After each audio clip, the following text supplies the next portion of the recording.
presentación, un poco de contexto, la problematización que incluye el nudo crítico y la pregunta de investigación, los objetivos referentes teóricos, Muy explicaremos bien. el modelo de análisis que se ha Entonces, muy bien establecido, el evaluada del proceso grupo. metodológico y la ¿Qué más? estructura que se tiene de la tesis. Para iniciar entonces es importante, digamos que contextualizar un poco el objeto de estudio de esta investigación, y es que en los últimos 30 años América Latina se había visto sumergida en una serie de reformas del Estado en donde el sector salud no ha sido ajeno a estas reformas, las cuales digamos que sobre todo han sido impulsadas a partir de la Ley 100 de 1993, que bajo una, digamos que una perspectiva de globalización, ha venido desarrollando a partir de allí en Colombia una serie de reformas al sistema de salud, en donde se resalta los procesos de descentralización del Estado que se han venido orientando y en el cual se ha dado a los niveles departamentales y municipales una serie de competencias, se le ha delegado una serie de competencias en salud pública, en el aseguramiento, en la regulación, en la prestación de los servicios de salud pública, de salud, y en donde el gobierno nacional ha asumido una responsabilidad de rectoría, vigilancia y control. Aquí también importante resaltar que en este proceso, digamos que de reformas a partir de la Ley 100, entran a jugar unos actores privados que asumen roles como por ejemplo la responsabilidad del aseguramiento y la responsabilidad con las EAPBs, que son las responsables del aseguramiento y de la gestión del riesgo individual, y entran otros actores privados que son las instituciones prestadoras de servicios de salud con la responsabilidad, valga la redundancia, de prestar estos servicios de salud. En este marco también entra, digamos que como una de estas reformas, la creación o se crea el sistema obligatorio de garantía para la calidad en salud a partir del decreto 1011 del 2006, este sistema obligatorio de garantía en calidad en salud, que es, digamos que de alguna manera como el objeto de estudio, básicamente está compuesto por 4 componentes, que es muy importante, digamos que traer para poder contextualizar nuestros objetivos. El primero es el componente del Sistema Único de Habilitación, un componente que está eh, organizado o que está con el objetivo de poder garantizar unas condiciones mínimas para la prestación de los servicios de salud. Es decir, que un prestador, ya sea una IPS o un profesional independiente que presta servicios de salud, no puede hacerlo si no cumple con estas condiciones mínimas que hacen parte del sistema de habilitación y que se verifican a partir de una evaluación externa. El segundo componente es el programa de auditoría para la calidad en salud, el PAMEC, en el cual básicamente lo que se plantea es un proceso de evaluación interna que realizan los prestadores de servicios para ir verificando que cumplan con unos estándares de calidad que son complementarios a las condiciones mínimas para poder prestar sus servicios de salud y que son como el camino a partir de esta serie de evaluaciones internas para poder llegar a la acreditación en salud, que es el tercer componente, el Sistema Único de Acreditación en Salud, en donde lo que se busca es cumplir con unos estándares que van a dar como esos niveles de calidad superior, en donde básicamente este sistema de acreditación es voluntario, significa que se pueden acreditar solamente aquellos prestadores de servicios que se presentan a todo el proceso de acreditación. Sin embargo, también es importante resaltar que la habilitación sí es obligatoria, no es voluntaria, mientras que la acreditación es voluntaria. Y hay un cuarto componente muy importante que tener en cuenta y es el componente del sistema de información para la calidad en salud, porque es un subcomponente que está pensado en poder tener información objetiva, oportuna y de calidad para la toma de decisiones por parte de los usuarios de la comunidad, pero también para generar un proceso de referenciación entre los diferentes actores que hacen parte del sistema, tanto EAPBs como prestadores de servicios de salud. Recordemos que las EAPBs son nuestras aseguradoras, dentro de ellas las EPS. Perdónenme un segundo que no me pasa. Bien. En ese contexto, entonces, es importante, digamos que se realiza la problematización diciendo entonces que la privatización que ha sido parte de las reformas del Estado ha dado o ha puesto en manos de unos actores privados una serie de facultades, una serie de facultades o de competencias que inicialmente tenía el Estado y el gobierno, y que ha dado como resultados también la fragmentación, es decir, muchos actores presentes en el proceso de la prestación de los servicios de salud, y todos estos actores con unos roles distintos, con unas competencias distintas que muchas veces se pueden estar cruzando, que lo que hacen es que se dé una estructura en donde el poder no está centralizado en el gobierno, sino que se centraliza en distintos actores, en una multiplicidad de actores con una multiplicidad de responsabilidades, y que como de alguna manera como efectos se ha derivado que no exista una calidad de salud, o que ese valor intrínseco que se construyó en este referencial de la política de calidad, de la calidad en salud, lo que es prestar servicios con calidad, no se esté generando, y se evidencian en indicadores trazadores como son los indicadores de mortalidad materna. He traído solamente 3 indicadores trazadores de la calidad en salud. El indicador de la razón de mortalidad materna, que para el año pasado cerró en 2,6, en 62,3 muertes por cada 100.000 nacidos vivos, es decir, que el año pasado en Colombia existieron 406 muertes maternas. Un indicador en calidad que es trazador, que es la espera para la asignación de las citas en ginecología. El país cerró el año pasado con 10,40 días de espera para la cita para una cita de ginecología. Y algo importante es que de esas 8.000 IPS que están habilitadas, es decir, que están autorizadas para prestar servicios de salud en Colombia, solamente 51 instituciones se han presentado voluntariamente y han sido, o se han presentado, no, han sido reconocidas y cuentan con la acreditación como calidad, de calidad en salud.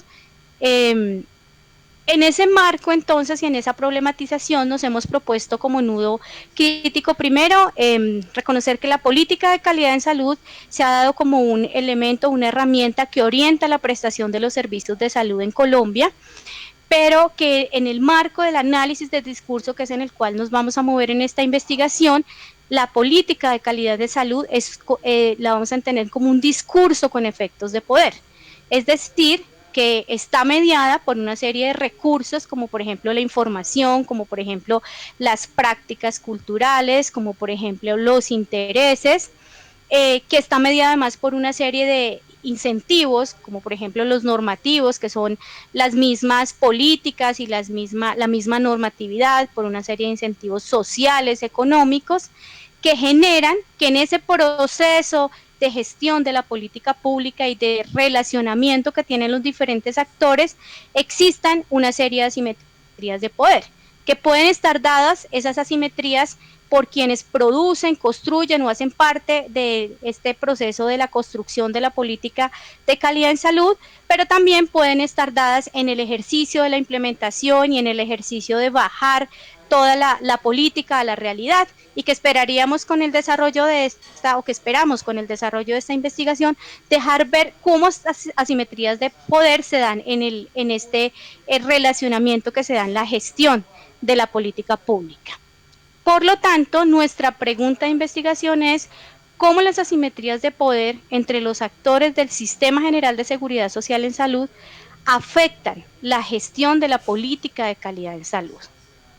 Y como objetivos tenemos, el objetivo general es comprender la forma en que las asimetrías de poder entre los actores del sistema de salud afectan la gestión de la política de calidad en salud.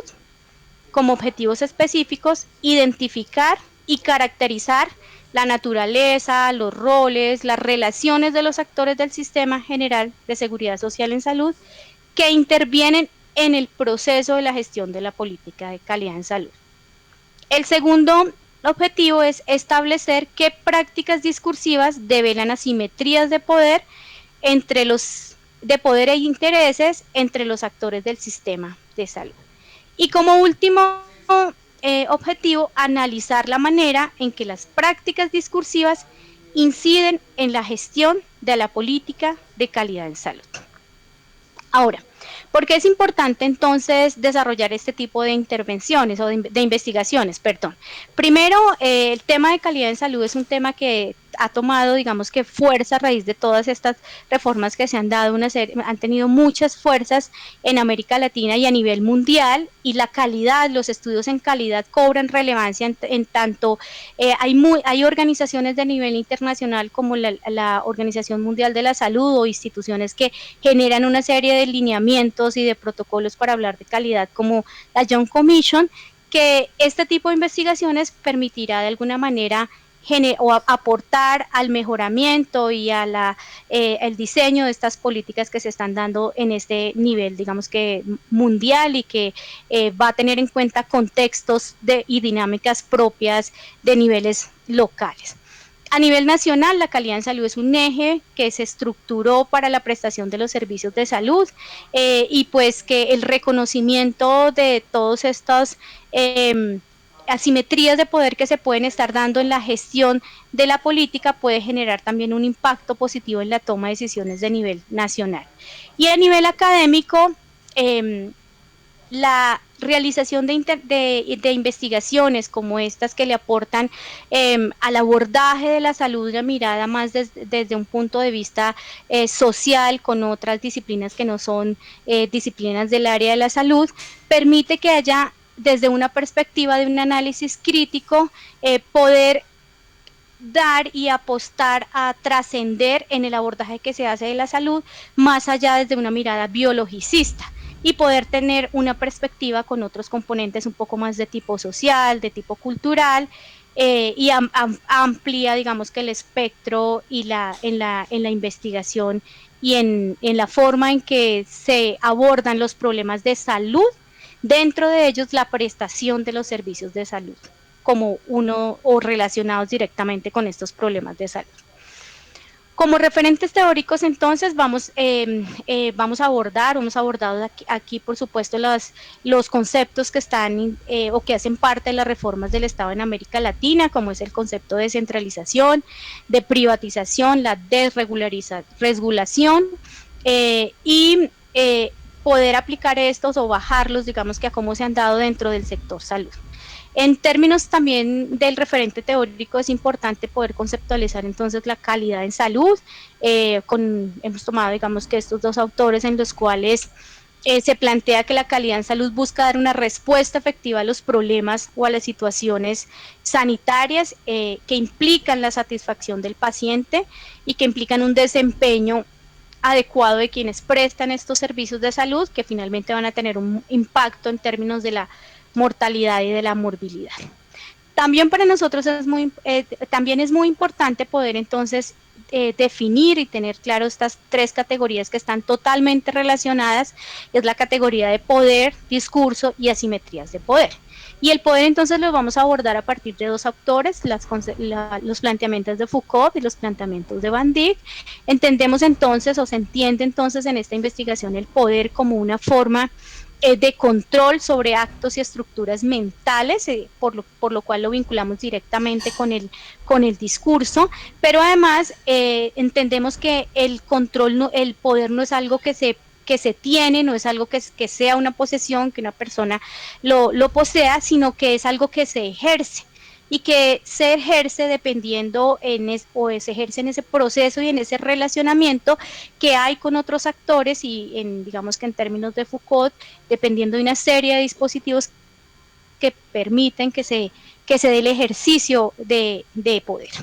Y por lo tanto el discurso es entendido como una práctica social, una práctica social que se ejerce en un grupo, una práctica que tiene efectos, y para este caso, como lo entendemos a la luz de Van Dijk, es efectos de poder, porque a partir de él se puede persuadir o controlar a otras personas o a otros grupos sociales, y generan las prácticas de poder a partir del discurso generan una serie de asimetrías de poder que determinan unos contextos normativos que no necesariamente son jurídicos ni son institucionales. Entendemos las políticas públicas desde un marco de teorías mixtas y de discursos de poder desde el marco de teorías mixtas. Entonces reconocemos que en el proceso de la política pública las políticas se dan como redes estructuradas de distintos agentes y de distintas instituciones en donde van a surgir reglas formales e informales y en las cuales estas redes de actores están conformadas tanto por actores públicos como actores privados. Y la política pública reconocida como discursos de poder que se constituyen a partir o como interpretaciones mejor de la realidad y como el conocimiento que tiene una sociedad que finalmente lleva a la política pública, es decir, que una política pública es una forma de construir una representación de una imagen de la realidad.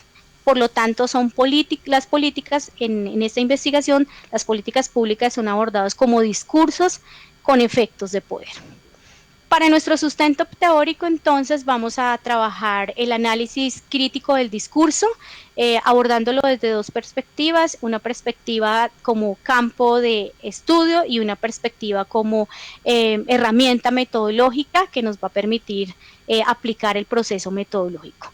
Como campo de estudio, el análisis de discurso es un instrumento, es reconocido como un instrumento de poder y el discurso es reconocido como un instrumento de poder y de control, y los análisis críticos del discurso lo que permiten es que se reconozcan unos marcos de interpretación en los cuales los diferentes actores desarrollan estrategias para el diseño, para la gestión de la política pública, y por lo tanto el objetivo fundamental que tienen estos análisis de discursos es develar esas asimetrías de poder y es develar la reproducción de desigualdades que se dan a partir del ejercicio que se hace del poder con los diferentes discursos. El modelo, el modelo de análisis que hemos diseñado para, para este proyecto de investigación se construyó a partir de la interpretación de dos autores, Müller con el referenciar de las políticas públicas y Van Dijk con el análisis crítico del discurso. Entonces, básicamente lo que proponemos en este modelo es un circuito en el cual reconocemos que existen en la gestión de la política pública una serie de actores públicos, gubernamentales, privados, sociales, en donde estos actores tienen una serie de conocimientos, percepciones, representaciones, intereses y valores, entre otros, frente a los cuales se construyen las prácticas discursivas, pero que además estas prácticas discursivas están mediadas por incentivos, por recursos y por un contexto. Y cuando hablamos de los incentivos estamos haciendo referencia a esos incentivos morales, a esos incentivos normativos, políticas públicas, leyes, etcétera, a incentivos económicos, a incentivos sociales y a recursos como por ejemplo la información o recursos económicos, entre otros. Es decir, que en la medida en que estos actores tienen o no mayor o menor acceso a estos incentivos y recursos, realizan sus prácticas o develan sus prácticas discursivas que finalmente van a tener un efecto de poder en ese proceso de relacionamiento y que esos efectos de poder generan asimetrías de poder. Y lo ponemos como un circuito porque digamos que el proceso no termina en un momento, sino que va a estar siempre, digamos que de alguna manera conectada, y entonces en esa medida en que los actores pueden tener acceso o no, cuentan o no con incentivos, con recursos, es que se generan estas prácticas discursivas que van a tener efectos de poder y asimetrías de poder en ese relacionamiento que se da en los actores en la gestión de la política pública. Como proceso metodológico, entonces, para ser un poco coherente con el sustento teórico, nuestro sustento teórico está dado desde el análisis crítico del discurso. El método de análisis frente al cual se va a desarrollar esta investigación es con un análisis crítico del discurso. Vamos a utilizar dos tipos de fuentes para para la recolección de la información, que son como fuentes primarias unas entrevistas estructuradas y como fuentes secundarias una búsqueda documental, un análisis documental a partir de páginas oficiales en internet, notas de prensa, documentos de centros de pensamiento, documentos de política pública, normativas, etcétera. La muestra que vamos a tomar es una muestra que va a depender de la saturación de las categorías, porque como lo mostraré más adelante, entonces se va a hacer un muestreo teórico. Y la información se va a triangular, la idea es poder triangular la información que emerge de las entrevistas versus la información que vamos a tener de los análisis de contenido de estos documentos. Y entonces, en ese marco, nuestro modelo metodológico lo que plantea es que como entrada vamos a tener unos datos, datos de fuentes primarias y secundarias, unas entrevistas que siguiendo, digamos que con los planteamientos de los autores de análisis de discurso, van a ser entrevistas a grupos de intereses. Pueden ser personas, individuos, pero que representan grupos de intereses, digamos que desde la concepción del análisis de discurso. Y estos grupos de interés los hemos definido en estas tres, digamos que categorías, que son tomadores de decisiones, profesionales de la salud o técnicos, hacedores de las políticas de prestación de servicios de salud, y comunidad y usuarios. La revisión documental para nuestras fuentes secundarias se hará teniendo en cuenta estas también tres categorías, que son primero documentos de toma de decisión como normas, leyes, documentos de política, etcétera, documentos técnicos. La segunda son documentos técnicos que se construyen de apoyo a la toma de decisiones y sobre todo lineamientos para bajar o que se construyen en un nivel para poder bajar la información a los niveles departamentales, municipales y demás, y documentos que nos permitan develar las percepciones de los usuarios en la gestión de la política de calidad en salud. Se hará un muestreo teórico en donde utilizaremos una herramienta de análisis computacional, Atlas-T, a partir del cual y de la codificación de la información tendremos unas categorías teóricas que se han planteado. Estas categorías se han hecho siguiendo, digamos que los planteamientos de Firewall, en el cual básicamente se plantean tres categorías que son los elementos que constituyen el discurso, las prácticas discursivas y las prácticas sociales, y hemos agregado una cuarta categoría más de los análisis que hemos hecho, digamos que de todo el análisis de discurso, que son los contradiscursos que pueden emerger en este análisis. Pero reconocemos además que una vez que la información se codifique y se categorice en estas cuatro categorías, pueden emerger unas nuevas categorías resultados del proceso metodológico. Y nos apoyaremos entonces en la tradición hermenéutica para poder hacer estos diferentes análisis. Finalmente, en la estructura de la tesis, tendremos, la tesis estará organizada en tres artículos. Un primer artículo que es la caracterización de la naturaleza de los roles y las relaciones de los actores. Un segundo artículo, prácticas discursivas que develan asimetrías de poder. Y un tercer artículo, análisis de la manera en que las prácticas discursivas inciden en la gestión de la política de calidad en salud. Serán publicados en revistas Q2 en inglés de Reino Unido. Y ya finalmente nuestra bibliografía. Muchas gracias. Muchas gracias, Smili. Ahora sí, pues le consulto a los profesores si tienen algunas observaciones sobre el particular. Que no nos incentive el silencio. ¿Quién? Sandra, por favor. Gracias. Sí, de inicio sí tengo que reconocer, digamos, mi ignorancia supina en todas estas cuestiones, pero yo me quedé como con dos ideas, digamos. La primera es que me parece que, digamos, que el verbo que se utiliza en el objetivo general como que no le hace justicia a todo el desarrollo que ustedes han hecho y que está plasmado acá en esta presentación.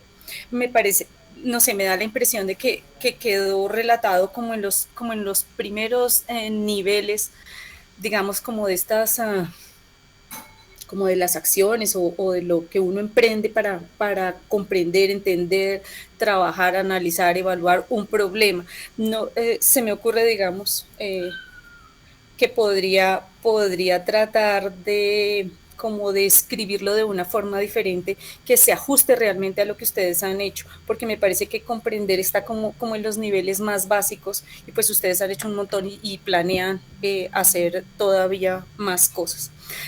Digamos, la segunda idea que me quedó también referida a los objetivos es que pues como el doctorado es en modelado, queda como como escondido, como que no queda visible, cómo va a ser lo del modelado y cómo, porque digamos, esta es una parte como bien elaborada cuando uno se adentra en estas cuestiones de la modelación. Entonces me parecería que, pues que no sé si valga la pena o si ustedes lo consideren apropiado incluirlo, digamos, ya en la redacción de esos objetivos. Gracias. Gracias, Sandra. No veo más levantando la mano si alguien más quiere intervenir con sus observaciones al respecto. Giuseppe, de pronto, Javier, Gabriel.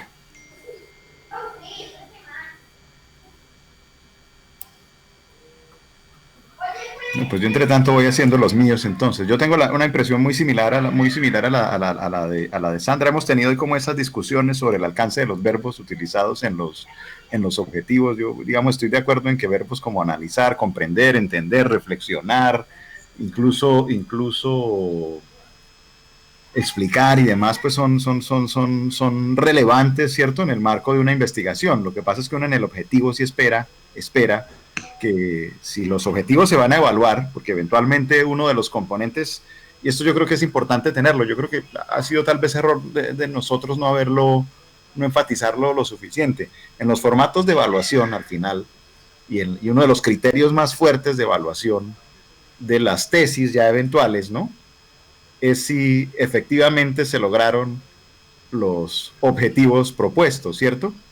Digamos, creo que hay dos componentes fuertes. Uno es que se logren los objetivos propuestos, entonces tenemos que estar en condiciones de juzgar si se lograron los objetivos propuestos. Entonces yo digo, no es que esté tan mal comprender, pero digamos, ¿cómo evalúa uno si se comprendió o no algún componente discursivo, un sistema, un modelo y demás, ¿no? Entonces hay que poner algo más, digamos, al lado de esos verbos, ¿cierto? Comprender con el propósito de reducir las asimetrías, ¿no?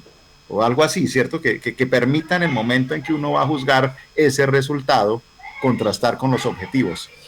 Porque tal como está, pues uno diría, bueno, comprendió, pero ¿cuál fue el nivel de comprensión, cierto? O se hizo más comprensible, seguramente sí, y entonces casi que está declarado un objetivo general que se cumple casi que desde la enunciación y desde lo que ya está propuesto. Eso yo lo invitaría como a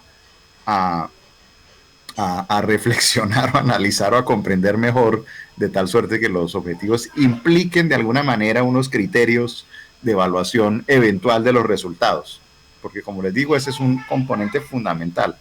Y de paso, pues para la audiencia, lo digo así, hay dos criterios fundamentales en la evaluación de una tesis doctorales. Hay muchos, ¿no? Pero digamos que los que yo considero sustantivos son, primero, ese cumplimiento de los objetivos, y segundo, pues que hay un aporte original al conocimiento, ¿no?, que es como el eslogan de todos los doctorados. Por eso yo suelo insistir tanto en que quede claro cuál es ese valor agregado en el conocimiento, que Emilia en alguna parte lo mostró, digamos, sobre el sistema de salud, pero yo todavía también lo veo un poquito, digamos, nos toca hacer a nosotros, para utilizar lenguaje actual, algo de minería o arqueología para sacar muy bien cuál es el valor agregado en esa pregunta de investigación fuerte que hay ahí. Uno lo intuye por todo, ¿no?, cuando se van mostrando los métodos, y estoy de acuerdo con Sandra en que el modelado debe quedar de forma más explícita. Aquí en el doctorado ha habido tensiones muy fuertes sobre el modelado en sí mismo es un objetivo.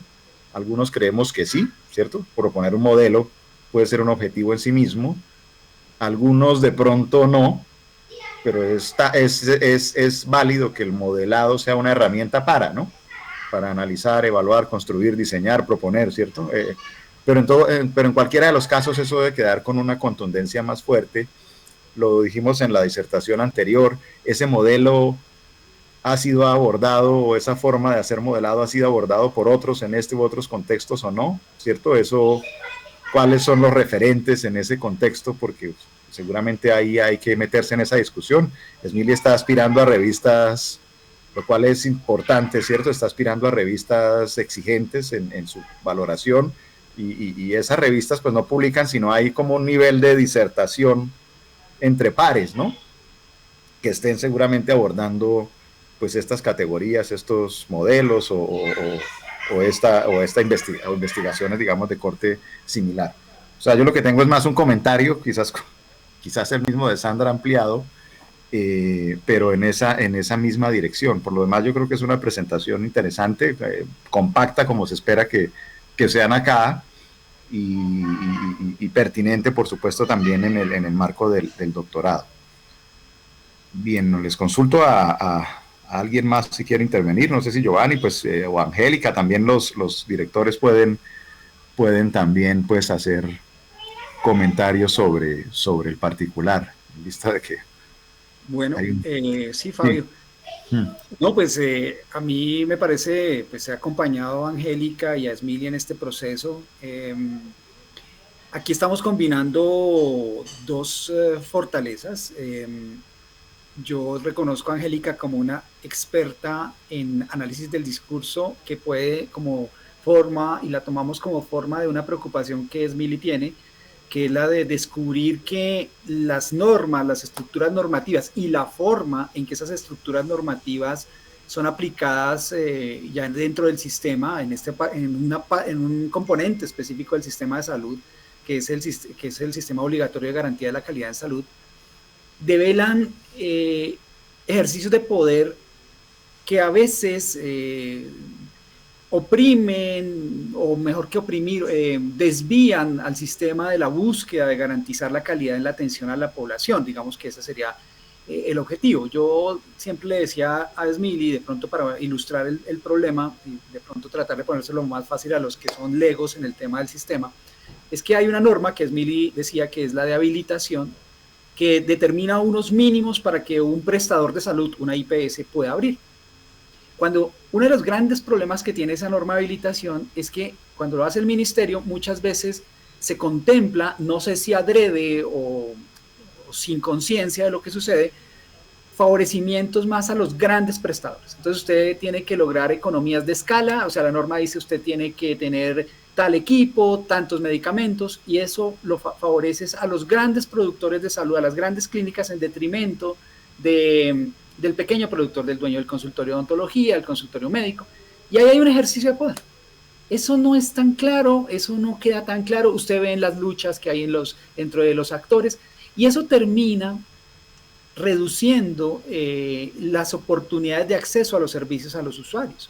Terminan concentrados en unas clínicas, en unos sitios determinados, y también la forma en que se evalúa no impulsa a que geográficamente se ubiquen donde está la población, sino que se concentre en unos lugares justamente para buscar estas economías de escala, por la misma lógica del mercado del sistema. Entonces, la tesis aborda ese tipo de relaciones, ese tipo de descubrimiento dentro del sistema que no son evidentes, y yo creo que eso es lo más valioso y lo más bello que tiene la tesis, cómo pone en evidencia que el poder, la normatividad, la estructura del sistema tiene ocultas unas intencionalidades que perjudican a unos actores, que perjudican a veces a los usuarios, o en general a los usuarios, para ser más explícitos, y pues esto es el valor agregado. Me parece que es una propuesta muy interesante que se ha ido trabajando y decantando con mucha calma.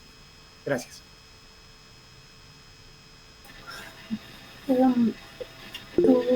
Se preguntaba, perdón.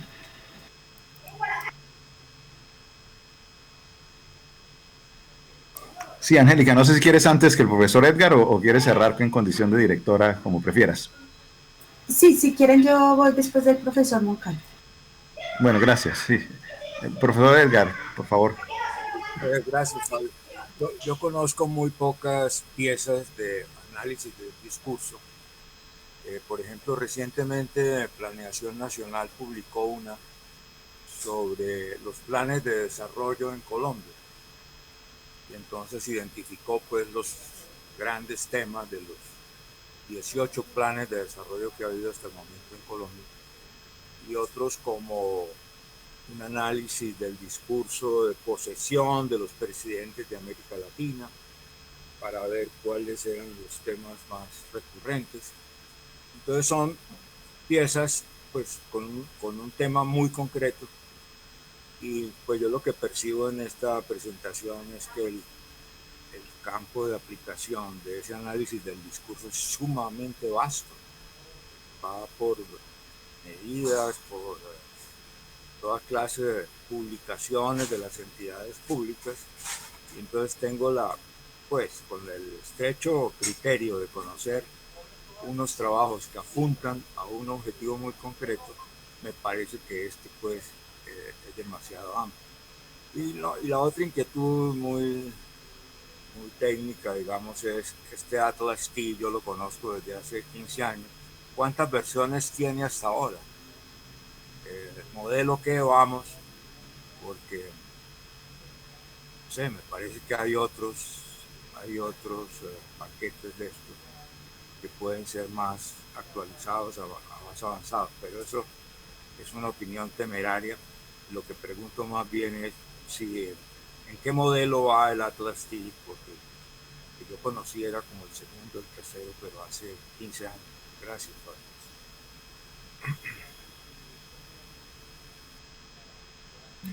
Gracias. Tal vez Smiley puede contestar antes de que Angélica intervenga, Claro que sí. si le parece. Y efectivamente, digamos que también uno podría aplicar un in vivo, que es, digamos que otra de los modelos computacionales o de las herramientas computacionales que puede servir. Digamos que Atlas sí ha tenido muchos desarrollos, en este momento también está como en el mismo nivel de InVivo. Es un poco más frente a los gustos y a los manejos o el conocimiento del software, del aplicativo, pero la posibilidad y la facilidad para la codificación de los datos, para la categorización y todo lo demás, el Atlas en este momento tiene unos desarrollos muy interesantes que se pueden utilizar. En términos de en qué versión, 1, 2, 3, 5, no sé el número de la versión, pero digamos que yo lo he utilizado en muchos otros tipos de investigación, así que es una herramienta completa, es una herramienta que permite generar una serie de codificaciones muy interesantes y análisis interesantes, y que no dista o digamos que no es eficiente que otros, como por ejemplo.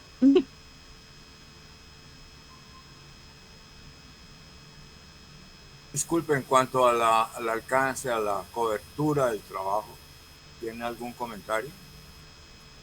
Como yo decía, pues los trabajos de análisis del discurso que conozco apuntan a un objetivo muy concreto, y eso es suficiente para un artículo de revista.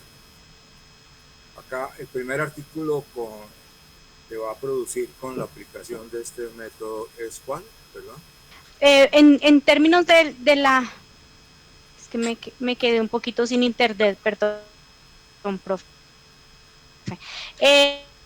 En términos de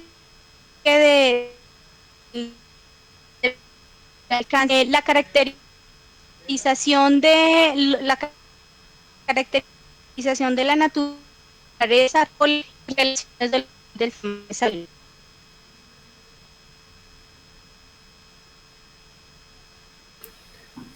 En el proceso de decisión la política.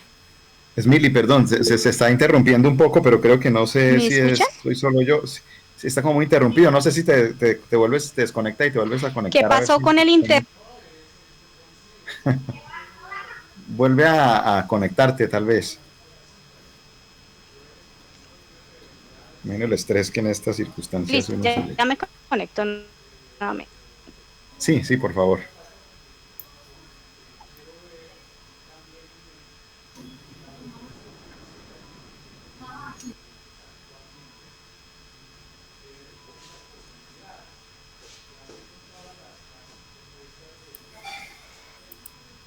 Entre tanto, Angélica, nos complace que se incorpore al doctorado, y el tema de análisis de discurso siempre ha estado flotando aquí en el doctorado, pero no se han abordado tesis por esa vía. Entonces, eso va a ser muy interesante, porque pues lo dijo Giuseppe ahora, ¿no? A veces no miramos más el modelo, pero no las políticas, pero esa parte pues incorpora una herramienta que yo creo que va a ser interesante, y ojalá pues que muchos más puedan abordar algunos enfoques por ahí ya. Esmili, por favor, por aquí estaba echando carreta. Me conecté por el celular porque creo que en el equipo algo pasó. Sí, estaba diciéndole que frente al primer artículo que se presenta es la caracterización de la naturaleza de los roles y relaciones de los actores del sistema, es decir, una caracterización de quienes intervienen en el proceso de la gestión de la política de salud.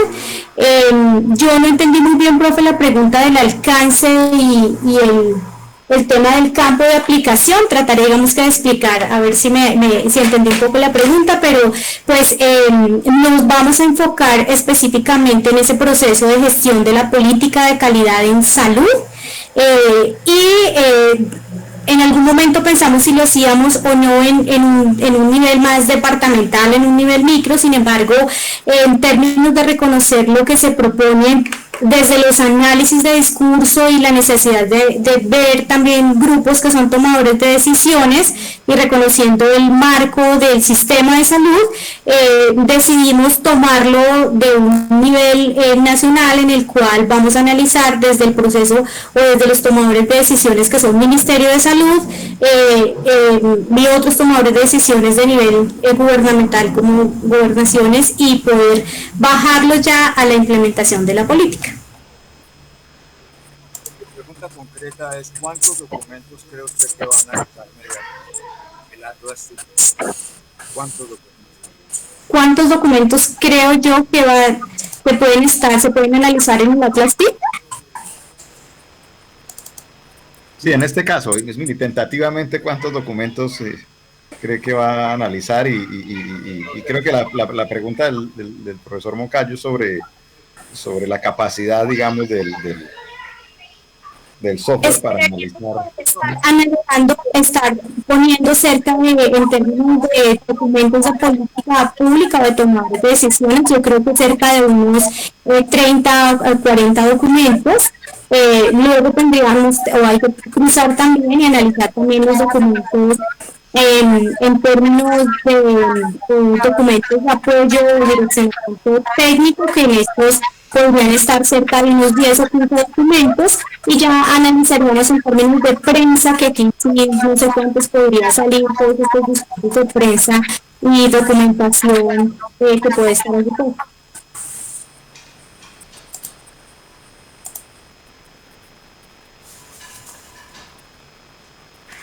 Pero importante reconocer que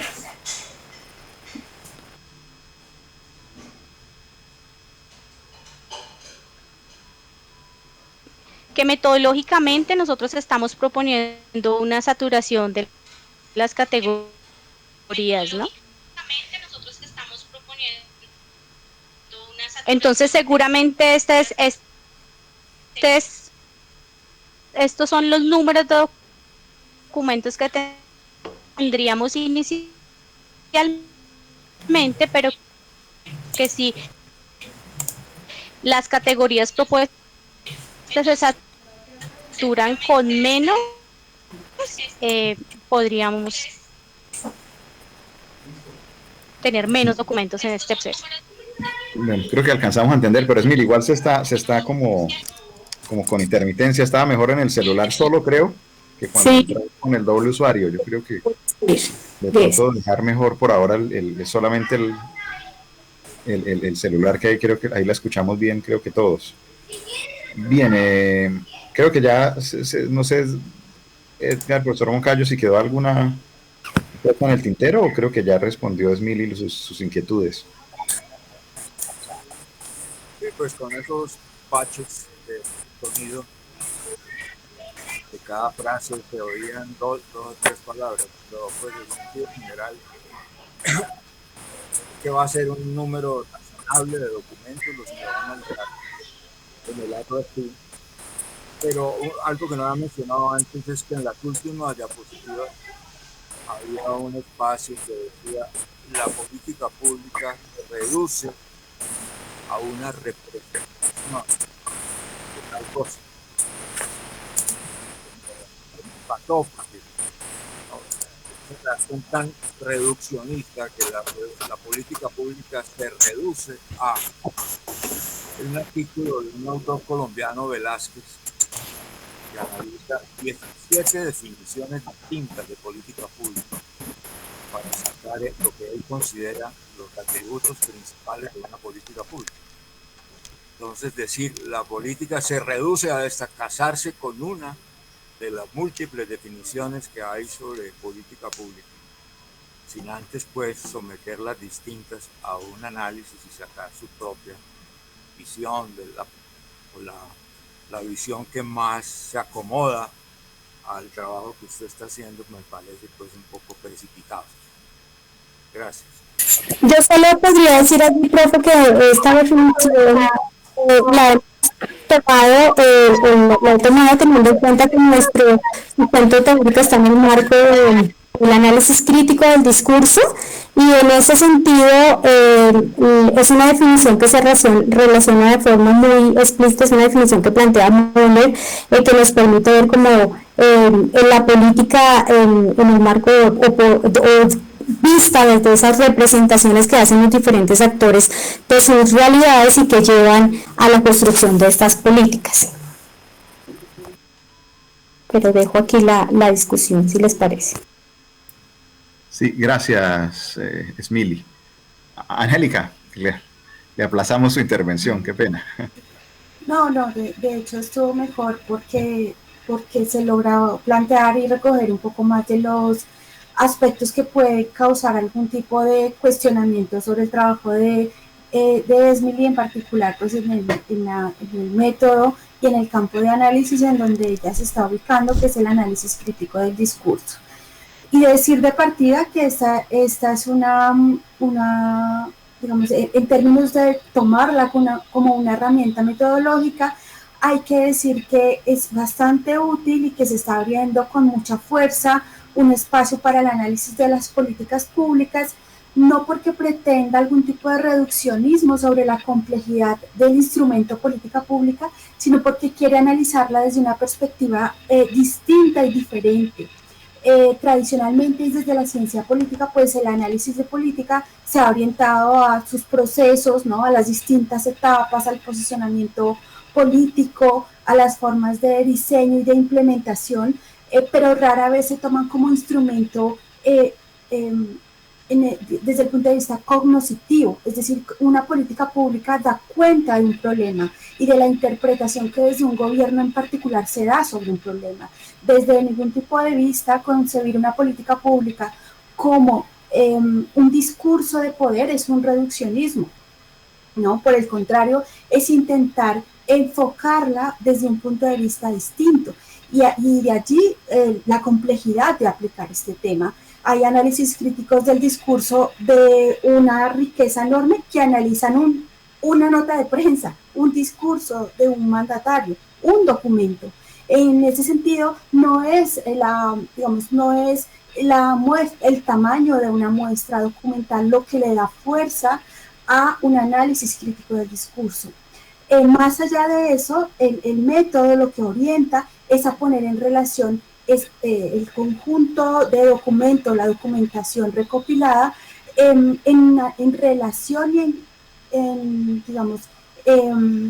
diálogo con los contextos políticos, ¿sí? Y en ese sentido no es el texto el que le dice a uno qué es lo que hay que analizar, es la relación entre ese texto analizado con el contexto político, cultural e histórico, ¿no? Por eso hay que elaborar también precisamente esos contextos en los cuales surgen los documentos de política y que nos dicen de las relaciones de poder que se están estableciendo en un momento dado.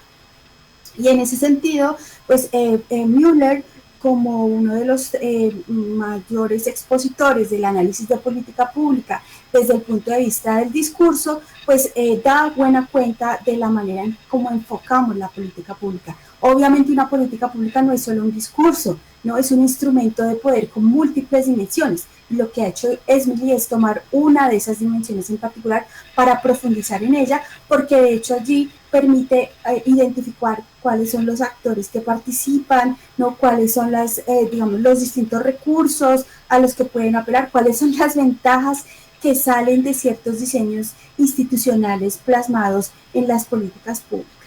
Yo estoy muy de acuerdo en lo que planteó la profesora Patricia y lo que planteaste tú, Fabio, en términos de que hay que repensar el objetivo general, pues porque considero de bastante peso los argumentos en términos de lo que han planteado de la generalidad de ese objetivo general. Y creo que desde luego no refleja la densidad que ha alcanzado Esmily en el planteamiento de su objeto de investigación.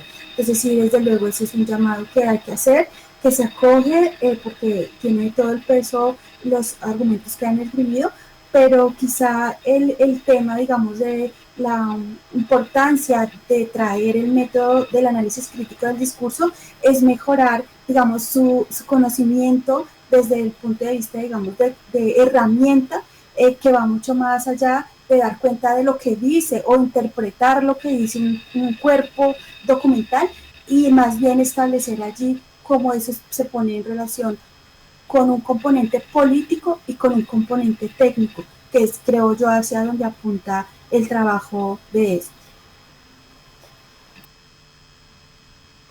Muchas gracias, Angélica.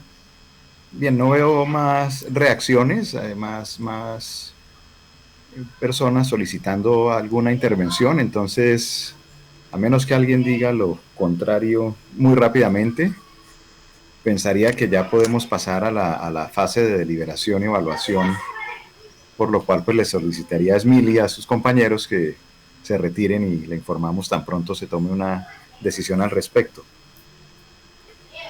Listo, profe, sí, señor.